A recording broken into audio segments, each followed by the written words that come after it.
Okay, so I got my heat exchangers all set up. Now this is all extra stuff that I've been experimenting with. But what I did was I took a pollutant tank as my hot source, and the pollutant tank that I took back outside because it was warming up the room. It was a regular non-insulated. This is a Mark II, so that's insulated. But I had 5 megapascals of pollutants here, and you use that to pressurize. You have to pre-pressurize these 2 lines. Now to pressurize a water pipe with a pollutant, or with any kind of gas, you need a pressurant valve, as you can see. And I set that for 2550 for no specific reason. It just seemed like a good number, and that's where it stayed. So I pressurized that with the pollutant to 2550. I used a pressure regulator and just kept pressurizing this until I started getting condensation, as you can see by the little drops under the pollutant symbol there. I kept pressurizing it until I got that, and it wasn't that high originally. Things have changed a little bit now, but I think I had maybe 500 kilopascals in here when I stopped. But as things have stabilized, it's gone up a little bit. I've got a lot of room to... Am I in the room there? Oh, I'm sorry. That's 48 kilopascals. What was I looking at?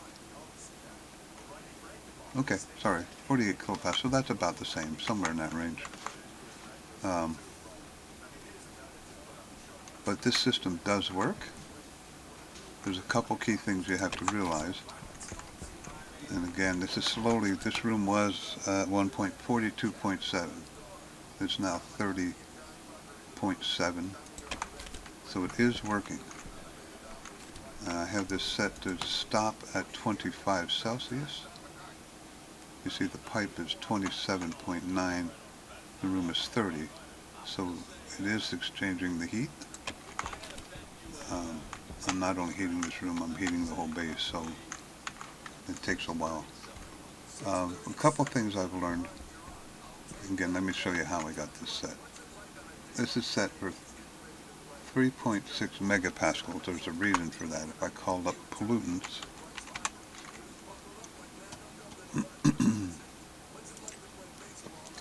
now I wanted 25 Celsius. Excuse me. 25 Celsius. So if you could slide this up to 25 Celsius, somewhere right there, you see 3.6. So at a pressure of 3.6 in the evaporator, it will keep working until it gets to 25 Celsius. So that's how you set up the evaporator. You set that pressure to the desired temperature you want this to work to.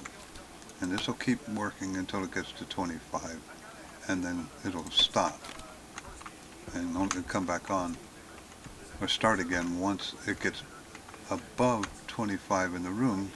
It's going to keep working because it's going to be exchanging the temperature. When it gets to 25, I guess the whole thing just shuts down until it's needed again, not power-wise, but heat exchanger-wise. Now, a couple things on this one. I maxed the pressure out. This is just, that's as high as it goes, 6 megapascals, only because I just wanted to dump the heat. One of the problems I ran into, and again, this is kind of a mess, but I'll clean this all up. One of the problems I ran into, and learned something very important. This was up around 130 Celsius. You lose a ton of efficiency if your heat dump, remember this produces heat and dumps it into your heat dump. If this gets much warmer than the desired temperature, this whole process will keep working, but now it's trying to also cool off the heat tank. So it becomes almost zero efficient. I mean, the system works, okay. I don't think it's real efficient. So this is what I learned. I read and read and read on the internet about cooling in a vacuum. And everybody was like, you can't cool in a vacuum. You read things that say from years ago that they can cool in a vacuum. But supposedly a change stopped that. Now, I also read somebody that knows what they're talking about. He said, you can absolutely cool in a vacuum. You just have to put the pipes, like if I put radiators here, it would not work. And the metal of the building would kill the radiation of the gas. So I will show you what happens.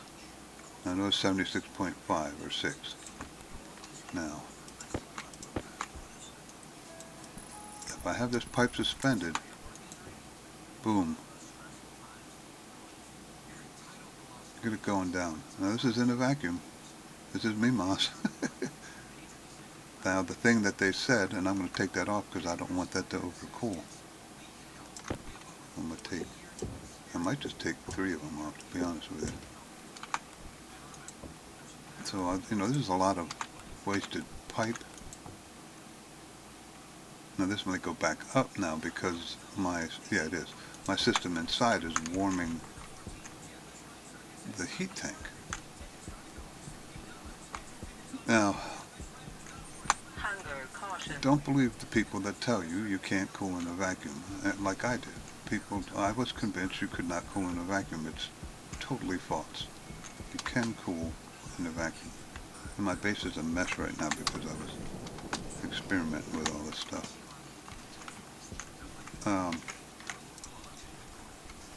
So here's the questions and the answers I have gotten while testing this system. Let me take my helmet off here so I don't start to stink.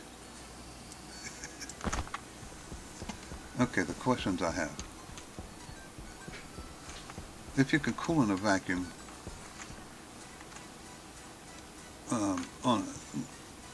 the only place you would need to cool,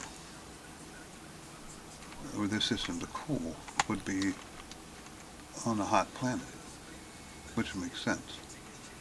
Because now I'm thinking, why do I need any of this if I can just put some radiators on a pipe and cool that way?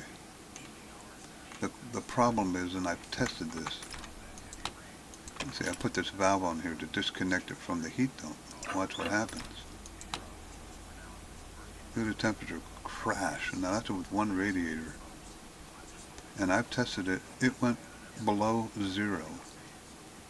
So the problem with cooling in a vacuum is now reverse from what I thought it was. Because, well, I can't put a gas in here if it never stops cooling because the pipes are going to burst. So now my problem almost becomes, do I use this system to cool it, or do I use this and figure out some way to keep the pipe warm? It's crazy. I could do both and just let this run and see. Am I down to 25 yet? No. That may be where it'll stabilize, I don't know. 27.2. It's still 2 degrees warmer in here. But like I said, it was 42.7 when I started. And I'm now 29.6. So what is that? 14? 13 Celsius, so it does work. If you have any questions about how I set this up, I don't know if I explained it very well. I just use pollutants as my hot gas, and then pressurized everything, like I said, to 2.5 with a pressure valve, and I just kept pressurizing this with pollutant until I started seeing condensation in here. And then I stopped. And everything is stabilized and it is cooling. So it works. I got it to work. I don't know if I need it. I'm going to have to play with this and figure out,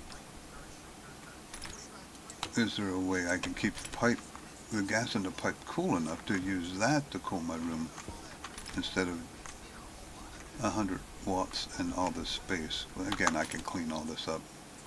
I can put all that up here. Get rid of, now that this is all pressurized, I can get rid of all of this. The valves, everything. And I can certainly clean this up. I just ran this out here because I got so frustrated with trying to figure out how to cool this gas. I said, you know what? I'm going to test cooling in a vacuum. And I put 10 radiators out there on that pipe, thinking I would need them. And I came in here, and it was approaching 30 Celsius and dropping like a brick. And I'm like, ah! I ran back outside, took all but 2 of them off, and I put one back on. But it seems to be keeping the hot tank cool enough with just one radiator. I don't know. Tell me what you think. It's an interesting experiment. I will clean all this up and I'll show you in the next episode what I finally intend to do. I might just keep this here in combination with this to see if the temperature in the pipe stabilizes at a certain temperature, because then I wouldn't have to worry about pipes exploding. So once this reaches 25, if it reaches 25, because maybe I'm producing enough heat with all the lights and the stuff that I'm using in here, that it never quite reaches 25. I can set my greenhouse up now with 29. That's good enough. That won't kill anything. If anything, the low pressure that I have in here right now will kill it. Because basically I added all this today. So I opened the 2 blast doors and sucked all the pressure. And it lowered everything. It was down to about 40. It's recovered a little bit. I have the gas out there that I can refill this. Like if I turn it. Well, it's going to turn it back off automatically, but yeah. I could shut that down. And you can see I'm getting plenty of orders from deep miners. Deep miners are awesome. I just hope they don't change them. But see, I could do that, and the pressure would slowly climb. And I could also turn my nitrogen on. And then my nitrogen and my oxygen would go up, and my CO2 would go down. But I could keep doing that until I got to the proper pressure, but I'm not worried. I don't know how much gas I got out in my tank, so I have to kind of be careful. Okay, so you see what I'm done. If you have any questions about how I set this up, go ahead and comment and let me know. It does work. And I'm 1.5 Celsius away from my set temperature. 27, and it is still cooler than the room, so the room should still be cooling. Okay, that should wrap this up. A success and a surprise. You can cool in a vacuum. I hope I kicked something. I did. So, an interesting day. And this mess is driving me nuts, so I am going to have to change all that. But you have a good one. And this is Navy Old Salt Gamer. Subscribe and like.